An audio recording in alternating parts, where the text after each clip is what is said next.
Hey guys, Mike here from Movie Nation. Risky Business, released back in 1983. In this story, a business student turns his house into a brothel for a night to create one of the best businesses ever. When the movie begins, we are introduced to Joel Goodson, a high-achieving high school student who lives with his wealthy parents in Chicago. Every night, Joel has this same dream where he goes to the house across the street, and since no one ever comes to the door, he walks inside and hears the shower running. When he goes into the bathroom, he finds a very attractive girl as she's showering, and you can imagine what goes down. But before anything exciting could happen, things take a turn and Joel finds himself entering an exam room for college board exams, and here, he is 3 hours late to it. He realizes that he's never going to make it to college. In the next scene, Joel is playing poker with his friends and he brags about the action he got last night with the hot babysitter down the street, of course referring to his imaginary story. But his friends know him too well and make fun of him for bluffing. When Joel is about to leave, his friend Miles advises Joel to make a move before it's too late. He says that for opportunities to open up, he needs to say WTF and make his move. Joel then says his circumstances are entirely different. Since Joel's parents are going away for a couple days and he will have the house to himself, Miles urges him to figure out something to do during this time. The next day, we are introduced to Joel's parents, who seem very controlling. Before leaving for their trip, Joel's dad tells him to follow the rules and not cause any trouble. After they leave, Joel has the time of his life. He raids his father's liquor cabinet and dances around in his underwear in the living room to the song, Old Time Rock and Roll. The next day, Joel takes an enterprise class with his buddy Barry and they talk about how they haven't gotten around to working on their business project. While working on the project with Barry at home, his other friend Glenn arrives with a girl and says he needs to borrow a room. Soon it gets too annoying for Barry and Joel to work with the noise coming from all the action upstairs, so they leave the house. Joel takes out his dad's Porsche, which he is not allowed to drive, and goes for a fun ride.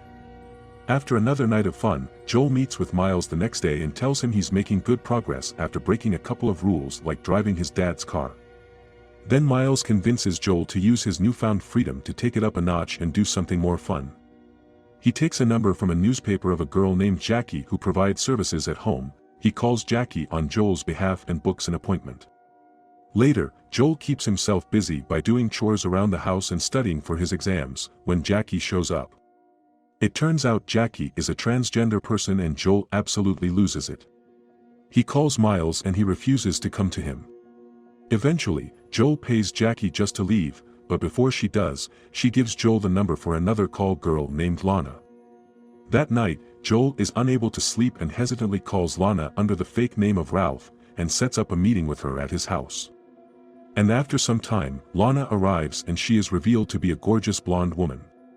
Finally, Joel is able to get the action he wanted so badly for some time. In the morning, Joel says his name is not Ralph and it's actually Joel. Lana asks Joel for $300 for her services. Joel has only $50 with him and he tells Lana that he needs to go to the bank to get money, so Joel leaves her at the house and goes to the bank. When he returns, he is shocked to learn that Lana has gone and has also stolen his mother's expensive crystal egg decoration on the mantelpiece.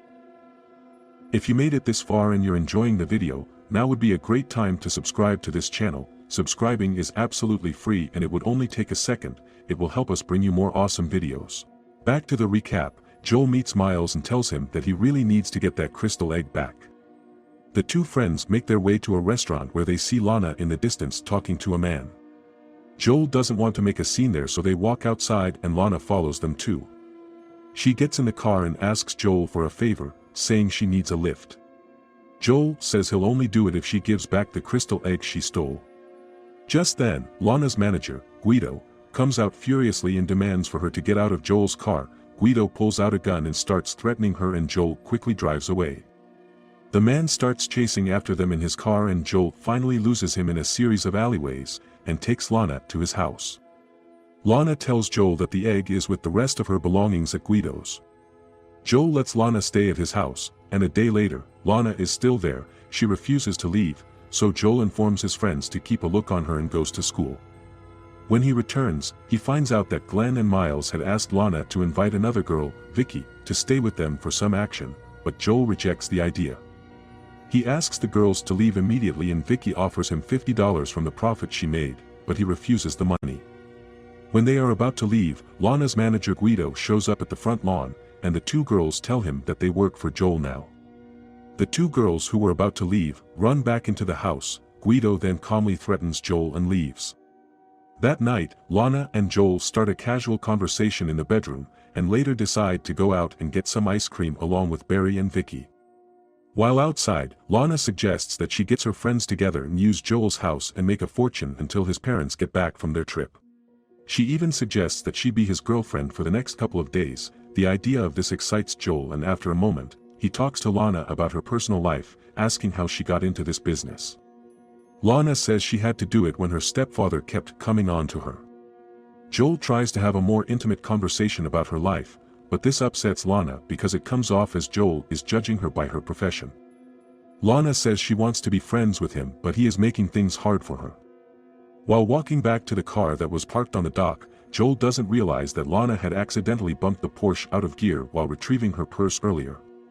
To his bad luck, the car starts moving, rolling down the hill and onto a pier, despite Joel's desperate attempt to stop it. Then the pier collapses, and the Porsche sinks into Lake Michigan. Things keep getting worse for Joel the next day. When the car is taken out of the lake and brought in for repair, he finds out that it will cost him a fortune to fix it. When he goes to school, he gets suspended for 5 days and gets kicked off of his business project. Feeling down, Joel meets with his friends and tells Glenn he needs to borrow his bike. Then he cycles all the way to Lana's apartment to find comfort in her. As everything seems to be falling apart in his life, Lana hugs him and promises to help him fix the entire situation. They follow up on her idea of converting Joel's house to a brothel for the night, as Joel's share of the profits will pay for the repairs of his dad's Porsche. They gather all of their friends to kickstart the business venture. Lana has all her friends come over to Joel's house, and Joel has a lot of people coming in as customers, mostly guys from his own school. Barry handles all the finances of this illegal operation, Lana handles the production, and Joel makes himself responsible for the marketing and the sales. He convinces guys from his school to not waste time elsewhere and make good use of his services instead. Soon, the house gets filled up with people, making it nothing less than a brothel. All the guys appreciate Joel's efforts at providing an essential service to them. While making sure the operation is run smoothly, he is shocked to see Mr. Rutherford, the gentleman from the Board of Admissions at Princeton University who has come to interview Joel, as arranged by Joel's father. The interview is plagued by interruptions, and Rutherford is unimpressed by Joel's presentation. Afterwards, Rutherford stays at the party and becomes acquainted with Lana's friends. Pretty sure he got in some action as well. A while later, in the middle of things, Joel's father calls him at home and one of the girls pick up the phone. Joel's dad gets suspicious and asks Joel if he is throwing a party. Then Joel's mom interjects and takes the phone from her husband. She tells Joel to be careful and look after himself as they will be returning the next day. That night, Lana comes up with a crazy idea. She suggests that both of them should have sex on a moving train.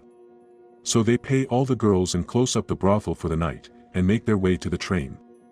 Inside, there are lots of passengers and they decide to wait for the perfect moment when there are less people on the train. As soon as the area is cleared, Lana and Joel get on with it. They make love passionately, and at this point, you could tell that Lana and Joel are actually falling in love with each other. The following day, after just a night of running the business, Joel has made enough profit to pick up the fixed car, which looks good as new. When he drives back home, he is horrified to discover that his house has been robbed and swiped clean of everything. Joel frantically calls Lana, but it is Guido who picks up the phone and he teases Joel about their adventure on the train. He also confesses to stealing all the things in his house and says he will let him buy all the furniture back. Joel realizes that he has less than 2 hours until his parents arrive home. So he agrees to buy all the things back from Guido, including the crystal egg.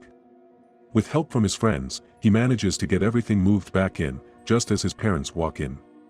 The place looks normal, but Joel's observant mother notices a crack on her precious crystal egg.